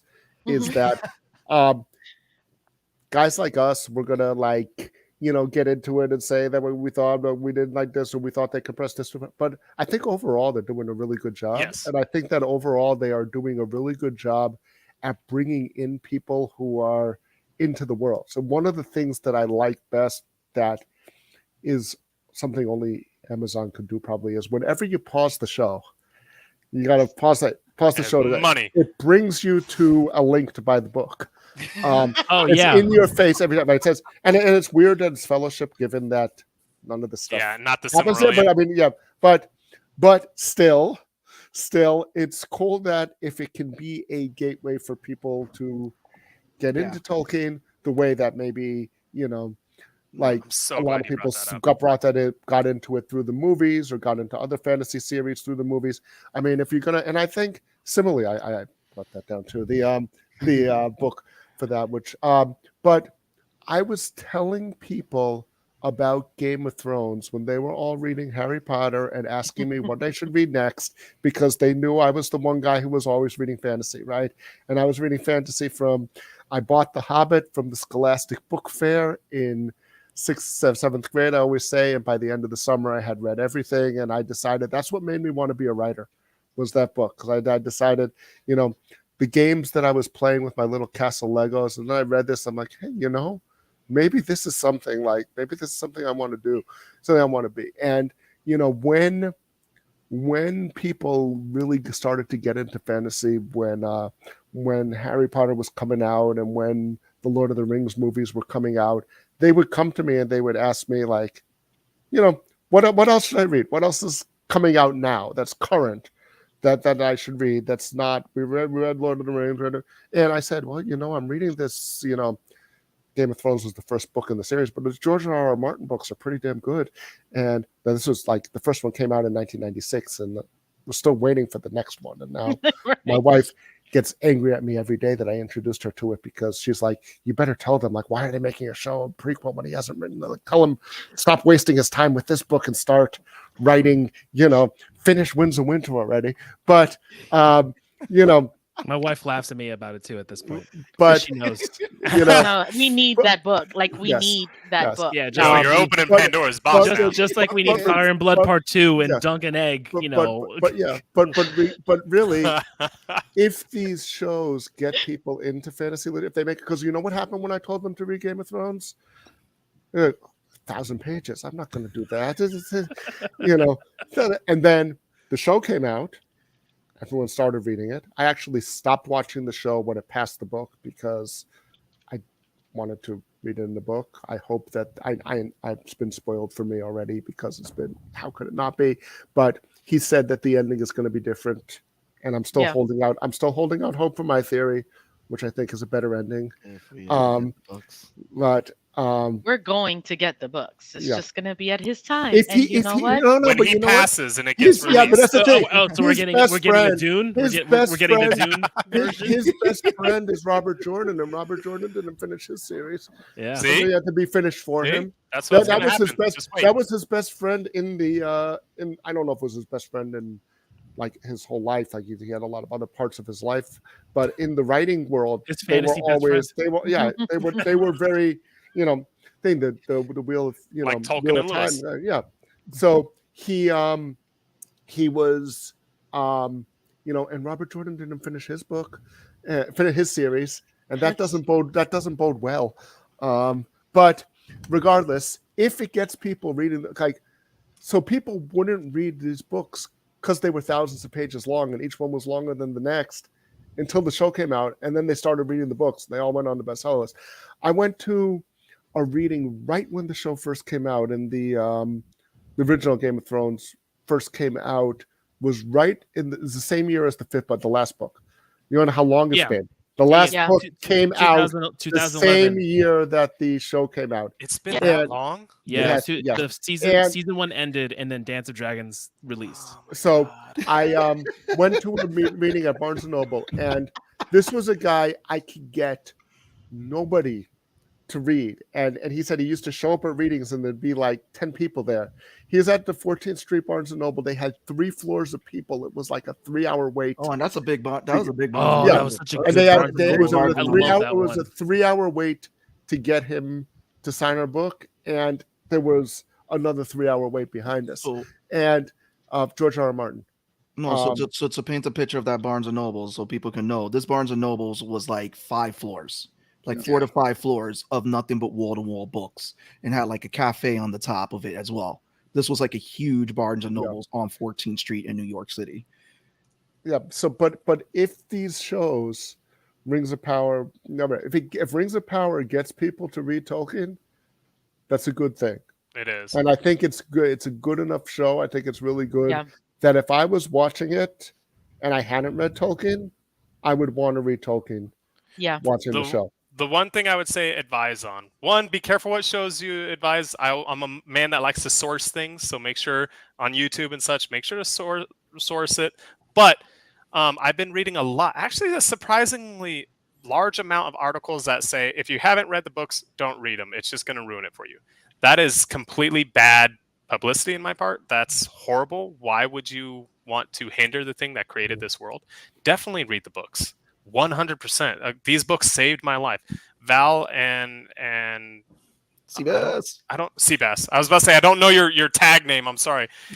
They know my backstory with it. So these are great books. So don't let an editor who wants to write things in a certain way say, "Oh, don't read the book because it'll ruin the show." Of course, there's going to be differences. Read the book, enjoy the book, and enjoy the show. The books are always better. I think we all agree on that we get a lot more from the books.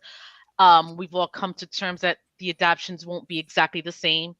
And we just love it for what it is. And that's part of the fandom.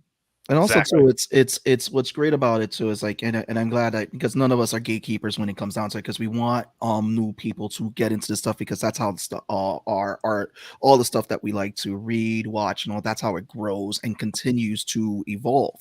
A lot of the stuff, like a lot of the great stuff, has evolved over time, and it's always good to read where it all first started, you know. And it's like and like, for example, Full Metal Alchemist, a great manga that had a beginning and an end. When the anime came out, it caught up to the manga real quickly, and what they decided to do was do their own thing with the anime, and they did a pretty good job, the studio, because they treated it with love. Then when the manga finished, they came out with Full Metal Alchemist Brotherhood, which actually followed the manga, and now we had 2 great series that fans got to enjoy. And I think that that's really great that we get that. Like, we get like. Are you talking about the live action on Netflix? Oh no, the live action just started now. But the I haven't seen that yet. Should I watch that? Actually, I should ask Val this. She knows what I like. So we don't watch live adaptations of anime. There you go. That's all you had to say. I would say this because it wasn't done by Hollywood. It was actually done by Japan. Yeah. We don't. It's a little like this. It tries to follow the story. It's not the worst that I've seen or heard of. It's probably one of the better ones. One of the better ones, but isn't great. Right. So it definitely leaves you with like wanting more. But if you're looking at it in a sense of like, oh man, like, is it Death Note? No. Yeah, but you know, is it going to be a true full? Listen, the Bleach adaptation was amazing. I love the Bleach adaptation. That was good too. But it literally encompasses like maybe 4 episodes, or like the first like few episodes into like 2 hours, because there's no way you're gonna do an arc in a movie. It's hard to get anime in a live action adaptation. It doesn't work the same. It doesn't. And that's what I was thinking they should do with the War of Wrath, of just keep it not anime but cartoony, because like you see with Make it DC an and with animation. Marvel, like DC movies, the DC movies is like where it's at with The animation movies. Yeah. with the animation, absolutely. And it's like you just can't portray it in the live screen. We've tried a million times, it's just not working. Whatever the reason may be, I feel like if you were ever to take the Tolkien world and animate it, you would want to do it with the First Age, with the War of Wrath, because so much. How are you going to show a live action in Calagon the Black? Like, oh, the Skarsgård. That's Get the studio that did the Castlevania animations to do that. Yo, that would be very good. Yes, Don't absolutely. I'm here for it. But also, I like Berserk what before they take on any of the projects. I don't know what y'all putting on them to do. They Right. need to do Berserk before they do any other thing. Like, okay? chill. Hold on. I like what Sebastian said about the multiple adaptations, the different things, because again, like it happened recently with Sandman, and that you have the Netflix adaptation, and then I really like the Audible adaptation too. I know not many people are going to listen to the audiobook. I thought the Audible adaptation was excellent as well. Doesn't take away from the Netflix adaptation. The Netflix adaptation doesn't take away from the Audible one. Neither one takes away from the comic. I did doing a full Sandman reread since all that stuff came out because I hadn't reread it in years. I joined the world because of the show, so I'm reading them now. Well, They're very good. The Law's been sold me on it. I mean, I told them these guys before when I was on Nerds before they. That I said Tolkien is the reason why I got into writing. Neil Gaiman got me back into comics as an adult because I read them as a kid, and Sandman brought me back as an adult because I had read Good Omens and Terry Pratchett and Neil Gaiman, and then I had read the novels that were out at the time, and then I was like, oh, what else has this guy written? And that brought me back into the comic book store to get the Sandman stuff. So yeah, so I am, big fan of the original comics. And I liked both adaptations. I have obviously preferences. Everyone has preferences, but one doesn't take away from the other. And whatever brings people in, if you read it as a new person because you saw the Netflix series, because you heard the audiobook adaptation, or you just happened to be, saw Neil Gaiman in one of the 8 million other things that he did, then all of that is good. Right? Yeah. It doesn't matter that it's going to be a different actor playing Dream or a different actress playing Death or whoever. They're both legitimate. Yeah, and they're both legitimate adaptations. I think in the audiobook it's what's her name from the Thor movies from Marvel. What's her name? Kat Dennings. Kat Dennings, who's Death and that, and she's excellent too, and James McAvoy is excellent as Dream, and it's got this big movie soundtrack that they did, and Neil Gaiman basically reading his panel descriptions. Is this in the audiobook? That's in the audiobook. I think I'm going to look into that. That sounds Yeah, interesting. and apparently they're doing a season 2. They did season 2. They did season 2 of the audiobook of the audiobook. They're doing season of the Mist. And and then season 3. They do three trades at a time in the each Audible season. So it's two or three that they're able to, because they're long, that they're able to do more of them at a time, and because it's easier on the actors to record for an audiobook than to do a movie or a TV show, they have some huge names with little bit parts that have come in to do little bit things for the audiobook also. But again, I love the audiobook. I still watched the Netflix thing and I still liked it. And now I want to get into the audiobook for sure. Yeah. And that's, these different versions, they don't detract from each other unless they're really, really bad. They don't detract from it. And that's not what we have. And that's not what we have. Unless it's like the what was it, the Death Note one that was bad. So we don't talk about Death Note. We don't talk about Avatar, the last Airbender movie. We are talking about them. Talk about that. Bruno's not here, so. Yeah. But we're not going to talk about the last season of Game of Thrones. As a parent of a 4-year-old, I really wish we hadn't talked so much about Bruno. There's a lot of Bruno in my life right now. Bruno is great. Bruno's kind of supplanted Elsa, but Can we transition a little bit over to Let's do House of the House Dragon. of the Dragon. So we're gonna Yeah, have I came to learn. So I tried, guys. You can't blame me. Yeah. Not my fault this time. we're We're gonna take some dragons. We're gonna head over to Westeros, where their dragons are much smaller. Right, but even still, I mean, compared those to what things you are just massive. explained. Right, exactly. Vhagar, though. But immediate thoughts is Game of Thrones, the original series. There is very few actually true good people in that show. This show barely has a good person in it, and I'm here just like, you just have to root for your favorite morally great character. Like, that's what's great about it. It's so bad. Like, That's who I'm voting for. I'm like, I hope David burns all of you. I know what's going to happen. But here's the thing: like, you know what's going to happen. Like, you know who's. It's like one of those things where you have to detach your mind again, because you open this book. You open this book. You get a timeline of all. You don't even have to read it. You get a timeline of the Targaryen dynasty. From the beginning, you know what happens. You know what happens. I mean, we end up with just Daenerys, so we know it happens eventually. But it's. I think there's a lot we can pull from this episode. I was real quick. I don't know if Tone, do you want to do your spoiler warning? No. Listen, Kristen Cole is the definition of hey, you cute, ma. Oh, okay, fuck you then. Anyway, let's keep it going. Yo, I'm glad I'm not the only one who had like. Yo, he was such energy. a bitch. I hate it. Kristen Cole walking down. There's like, she's like a viper, and she drains you dry. I'm like, bro, yo, you could drain me dry at any time. You had one night.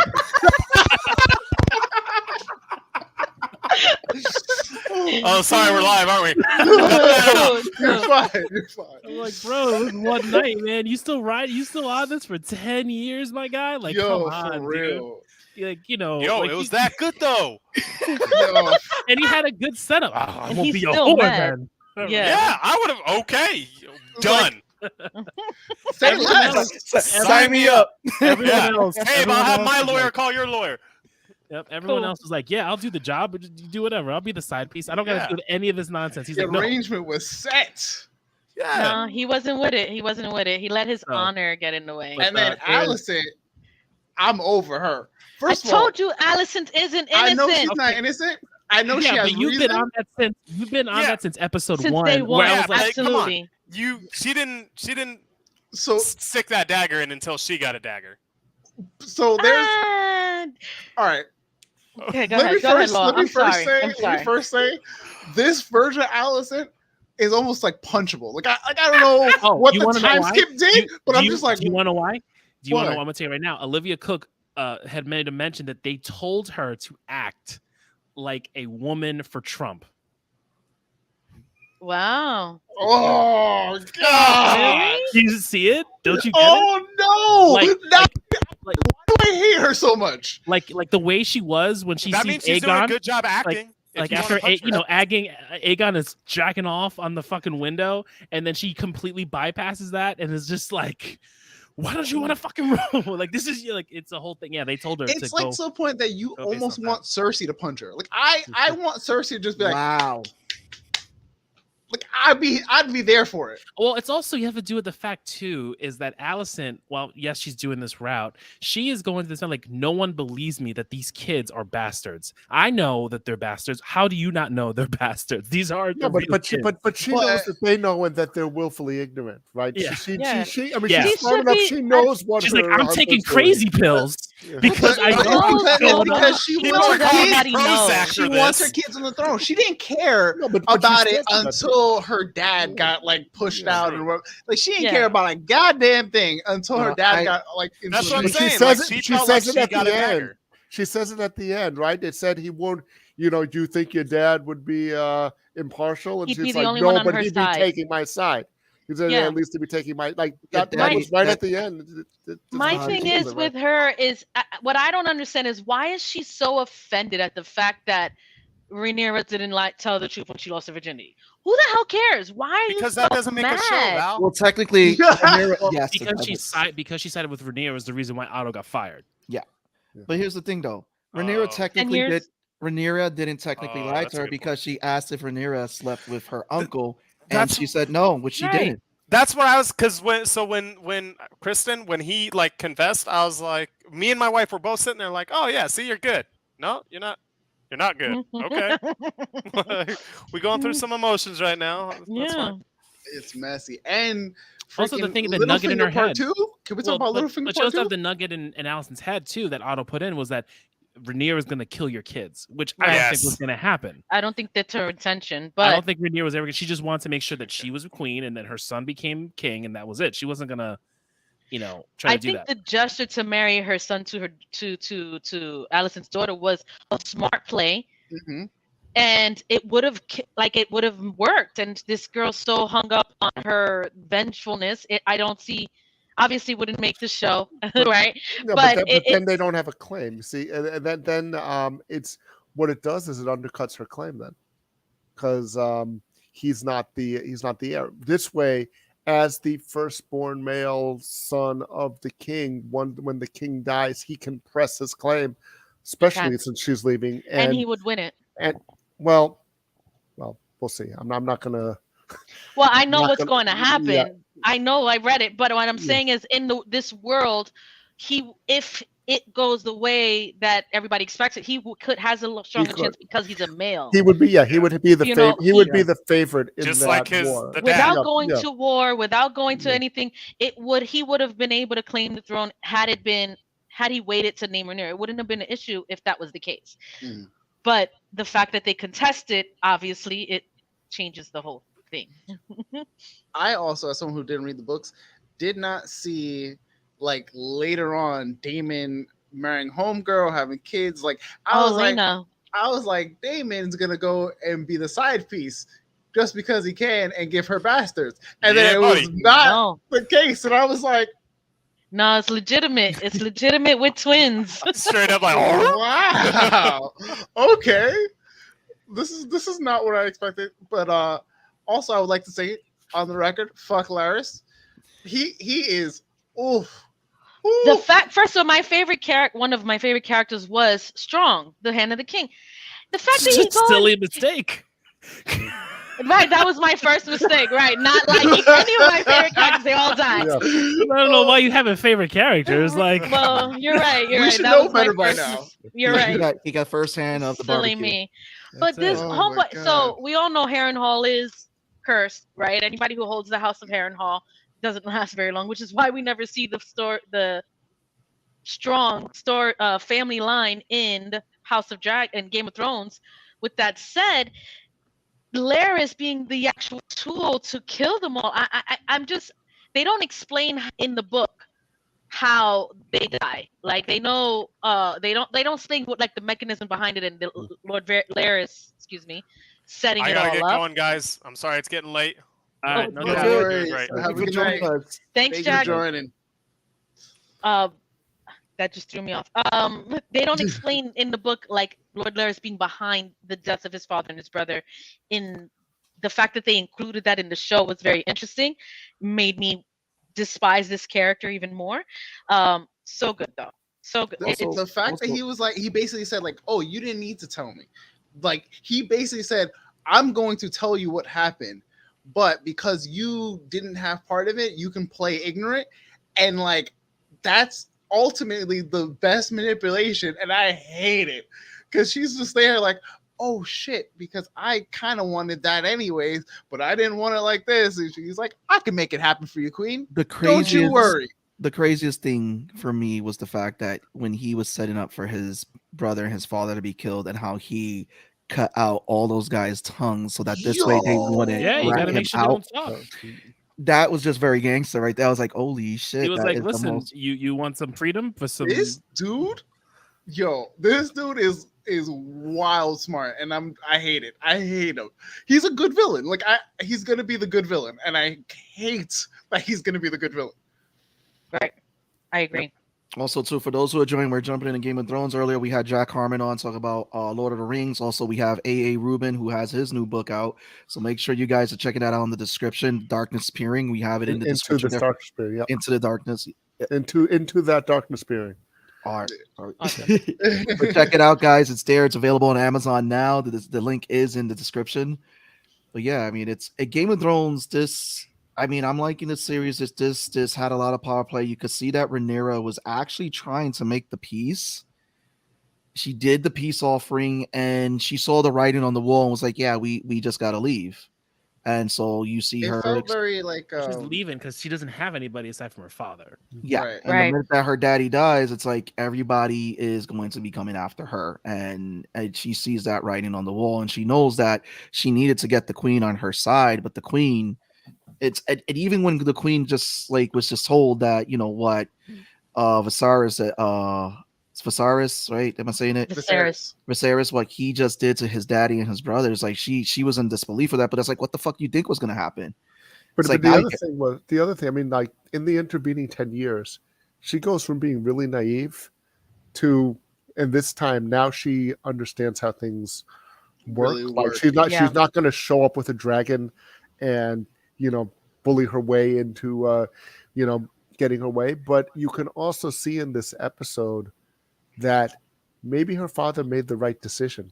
Yeah. Like when she makes that offer, meanwhile, you got this other kid. I mean, he's a boy basically, and he's a bully, and he's a kid, and he's a teenager, whatever. He doesn't understand anything. His mother's trying to explain to him how it works, and he's the main challenger. She is a much more formidable person at this point, and she's starting to be able to play the Game of Thrones, and even the recognizing that she's leaving, right? It makes her position more tragic in that you don't think that they're going to accept her, because she would be a much better ruler than he was if her father were to drop dead at that moment, which for a long time now they've been hinting that could happen at any minute. Well, I mean, my man was missing an arm in this episode. Yeah. He's like losing body parts. He's getting leech, right? Yeah. He's getting everything right, but he's been sick for a long time, right? Yeah. This is like, if you put yourself, like, yes, we have hundreds of years of history in here that they had even before this happened. I thought it was really interesting that they situated it here and not somewhere else in the chronology. But if you're in the realm at that time, that's a king that can go at any time. Yeah. This is and they are going to go by, the realm wants to go by tradition. The small folk and whether it takes her to the show and all that kind of stuff. But she is a much more capable person Than this kid. than Yeah. Aegon the Third, than he is at this point. Absolutely. Also, what was the takeaway with this episode is Daemon's wife, how that went. And it's like, it's kind of funny. It was like, it's very reminiscent to the situation when the king decided to have his wife cut open. And it's like, would Daemon have made that decision? And then also too, how the dragon was hesitant to kill her because he didn't want to. And it's like, I mean, how did you guys feel about that scene? I mean, I like that she went out on her own terms. I was not expecting her to decide to hear that she's going to die and decide I'm going to go by dragon fire. Like that was an OG move. Right. And it also highlights her, right? The old queen didn't have a choice in it, right? Her husband made the choice for her. And even if that was her only choice, at least she made it. Her choices are limited by her situation. So it fits in with that whole theme as well. But do you guys think Daemon would have made that choice similar to what the king, when it came down to it? Wait, say that again, Sebastian? Do you think that Daemon would have made the similar choice that the king made when he was like cut his wife open? No, he didn't. I don't think he was looking to make a choice. I think he probably would have consulted her first before they presented that to him. Yeah. At this point, I think the Maester was telling him there's no way either one of them will survive. Yeah. He can't guarantee it. Because he said it's beyond my art. But even like episode 6 though, like as itself, it's playing like a pilot. Like when one of the things I was listening to is like this is playing exactly like the first pilot, like the first episode did. You do a 10-year time jump, and you really have to reestablish everyone. You put people in different scenarios, and even when the Maester, the guy was going up to Damon was like, "I'm not, we're not gonna do that." Like he, like he even acts like, "Is it gonna kill her?" Right. Where I feel like Viserys didn't ask; they just told him. Right. And he was more about like having his son that ended up dying. So I think as cold and as like as much of a bastard as Damon could be, he cares. Like that's the one thing I'll say. Like he actually cares about. Like if he cares about you, he's down for you. But like if he don't care about you, we know. go fuck yourself. Like he didn't care about his last wife. We know that. Yeah. No. Yeah. Divorce rock. Here you go.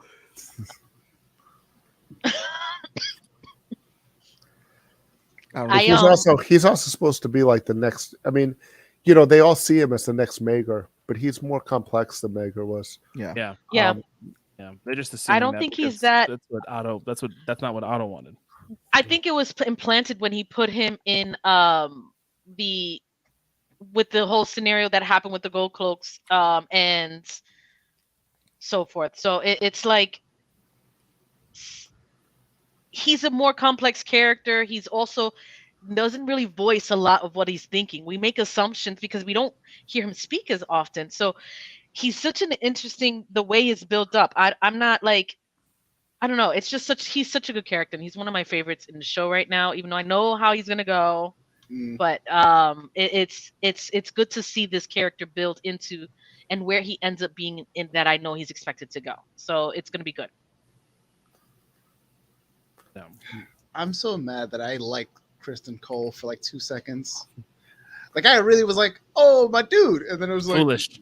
No. I told you from the beginning he's important. Foolish. He's important. He's important, but he's an ass. And he still hasn't done all some of his other things he's gonna do. He's gonna do at the end of the season. He has one more thing he's gonna do in the end of the season. Die. No. I know. He does die, but not anytime. Yeah, but soon. No, it's so good though. No, you'll see. Yeah, those last two, be like one of those things. There's a few more things that's going to happen. He I'm gets, sure we're going to get another time jump. We do get another time jump because episode 6 and 7. If him and Allison like end up hooking up, I'll fucking laugh because that would be so like. I don't know. I know with episode 6 and 7, I think we're going to stay in the same group, but we do get an older actor for Aegon the Elder and for Aemon. Because Aemon has and just Aemon's character goes through a whole thing in episode 7. You're gonna see it with some other stuff. Something happens to him, and some other shit goes on, and then they're gonna age him up for episode 8 and 8 through 10, and then depending on how they end season 1, we should be seeing one of the major issues that. This no longer becomes a cold war. Yeah, it's now blown out. Yeah, yes. We no longer is just a war of political nonsense and going behind each other's backs. It now becomes there's now blood on the floor. Yeah, and shit's not turning around. And people are trying to figure out like which part are we ending the season with. So I want to know because essentially there's a lot of potential factions and like sides to be had. Originally, it sounded like it was going to be Daemon versus Rhaenyra, right? Like that's how they kind of presented it as. But you can switch. Yeah, like Daemon's like, yo, I don't really care. He cares, but like not enough, kind of thing. I don't know what his like overall objective is. I don't think his goal was ever to take the throne, though. I don't think it doesn't feel that way. I don't think he ever put it out there. It was more about people insinuating that's what he wanted. But so like here, and also so he now wants I feel to like get it. He knows it bothers his brother. Yeah. He knows it. You know, it's like a brother thing. He's doing brother shit. Yeah, and then also like his brother has a daughter, and his brother then has like 2 sons and another daughter. He's like, I'm so far removed at this point. I don't care. The other thing, though, he seems to have, you know, he has an older sense of honor. He's one of the you see him teaching the old Valerian to his daughter. That scene in the library. He's more into the old traditions, whereas the realm is moving away from that. You know, we still have the Godswood, and we still have the Northmen who, you know, we don't see who have the older traditions, but they are moving away from that and towards the 7, towards the religion of the, they talk about, if you start at the very, very beginning before the show and Fire and Blood, there was the whole issue between the church and between the Targaryens over their, the marrying, sibling, all the incestual issues, and there were major wars over that. And he's much more in the old tradition, and he knows where the realm is. He's smart enough to know where it's going. Like, he knows he's of a different time. Yeah. Born in the wrong era type of deal. I would agree with that. But I mean, we got a lot to cover. We could just go ahead, Ball. I was gonna say, do we know right now who the war is going to be between? Because I want to say Alicent and Rhaenyra. These kids are gonna hold a bigger part to play than like we had to time jump to get to the kids. Yeah. The time jumps is just in this season is more to build up what will come later. It is not it's not what you think at all. The war is going to be between the kids, pretty much. I mean, it's between Alicent and Rhaenyra, but like the kid, but you got to think about it. Like, all the nonsense and all the feelings of hate that those two feel, it gets passed down to those kids. Yeah. Like it trickles down to the kids and to the greens and the blacks. We're gonna get to that eventually, right? Yeah, I think greens and blacks is the like war. we're gonna get to the greens and the blacks where Rhaenyra's gonna wear this black dress, Alicent's gonna wear another green dress because she's just wearing green all the time, and then from that point on, everyone who's a part of that party is called greens and blacks. Green, black, yeah. So, but it's essentially it's Rhaenyra and the Valerians and the kids, and then you've got Alicent, the Hightowers, and then some other families that are going to be involved. But it's essentially Targaryens. The kids that are what like cause this shit to spiral out because of so many people will die. Yes. And that's what we're gonna get. But so damn, we covered a lot today.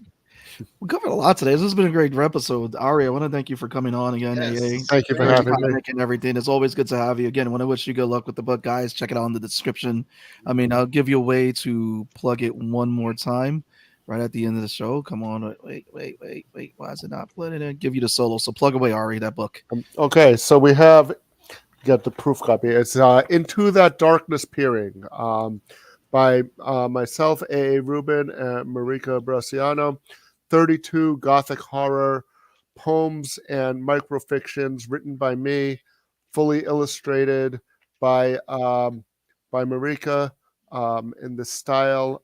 Perfect book for Halloween as we're about to turn the calendar into October.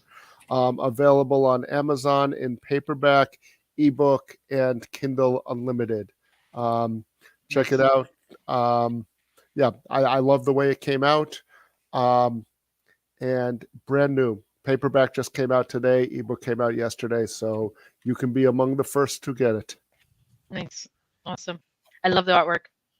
Yeah, can't wait to see the story. She's amazing. It's actually each one is a standalone microfiction or poem. So each page stands on its own. 32 different stories. Quick read. You can read each one individually. Jump around if you want. They're nominally grouped around certain quotes from Edgar Allan Poe, who's obviously an inspiration for it. But you could even, if you wanted to flip around and read different order, it wouldn't matter. Each one stands on its own. Well, no, I mean, I know that we didn't get to touch up a lot about the Game of Thrones tonight and everything.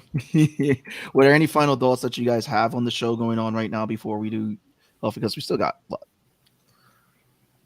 2-hour mark. I mean, I want to get everybody's final thoughts, but I know next week, we're covering Andor and more House of Thrones next week, right?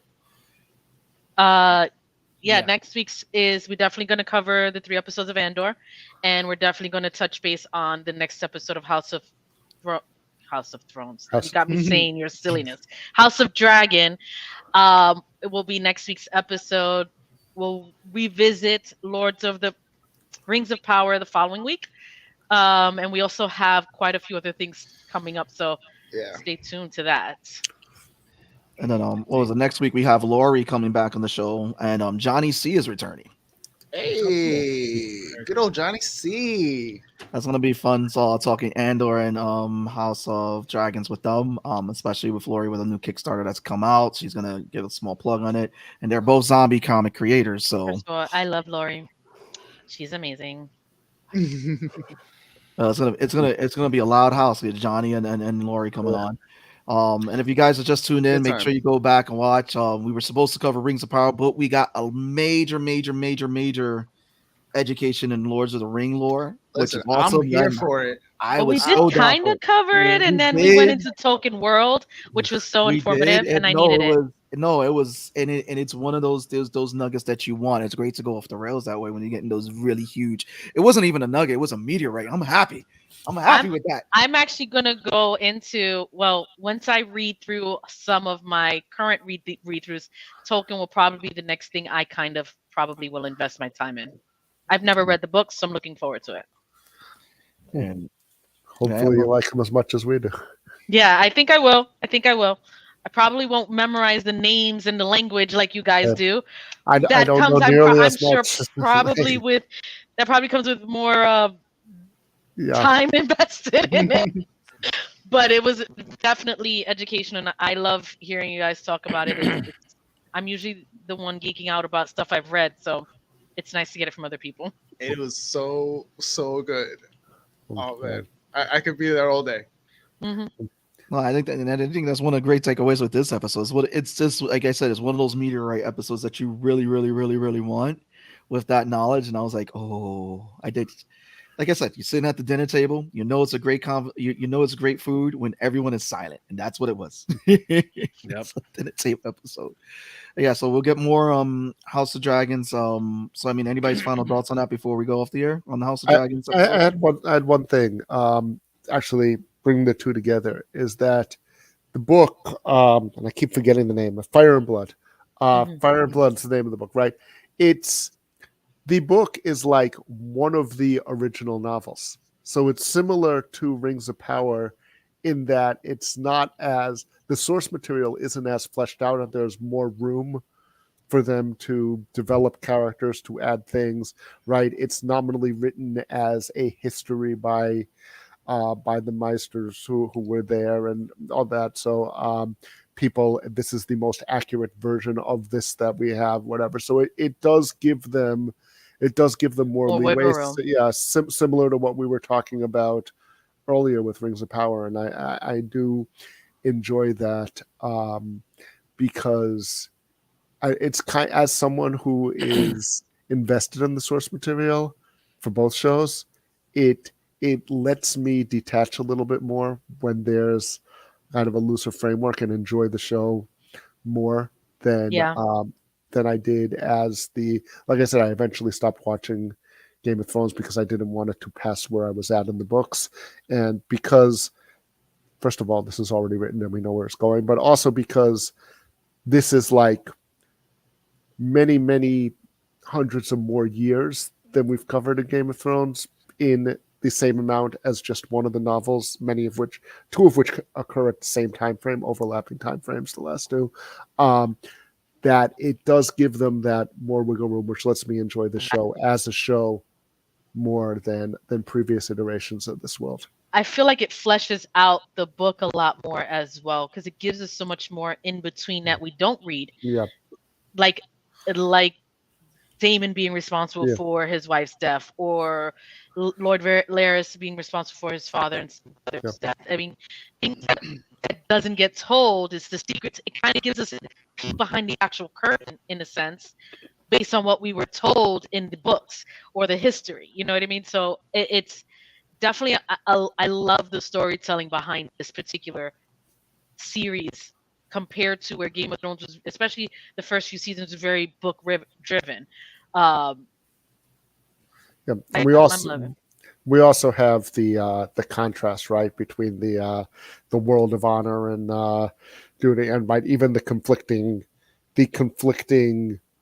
moral codes. But there are moral codes that many of the characters follow, and it's sort of a very high thing compared to we were saying, where we don't have anybody who's not at least a great character, if not, if not completely evil, right? So it's just a really interesting contrast in what you can do in fantasy between the two worlds. It's gonna be exciting. I think we're getting a good series because you said they know we're beginning in, and also too because they have so much to work with. These showrunners that are working on this show are showing that they're a little bit more creative with filling in the gaps than D&D. So I'll leave it at that. What? Oh, man. The last showrunners, the guys who did the original Game of Thrones show, they couldn't fill anything in. That's why they got blacklisted from okay. Hollywood. I missed Well, what she look, said. I missed what she said. look. They dropped the ball in the last season, but they did write some. They did write like the hard home episode. Like there are some episodes where they went off the books and actually were able to get a good thing going. Right. It was just that last season where they were They like, rushed "We're it. done." We rushed it. They were done with Yeah. it. They didn't want to do it anymore, and kind of just try to tie off loose ends, and it didn't deliver the way we'd like. Yeah, Hard Home was one of the best episodes they had, and that was one of their first major story changes for source material. So like I shit on season 8 all the time, even though I'm rewatching the show now, but I'm rewatching too. So good. but it is very good. I'm just like, and then you watch season 1 and you're like, you fucking idiot, Ned. Right. Like he had so many opportunities to leave. I've watched season 1 so many times because I would rewatch it every year. And I'm just watching it, and like every time you see Ned go through it, I'm like, you're dude.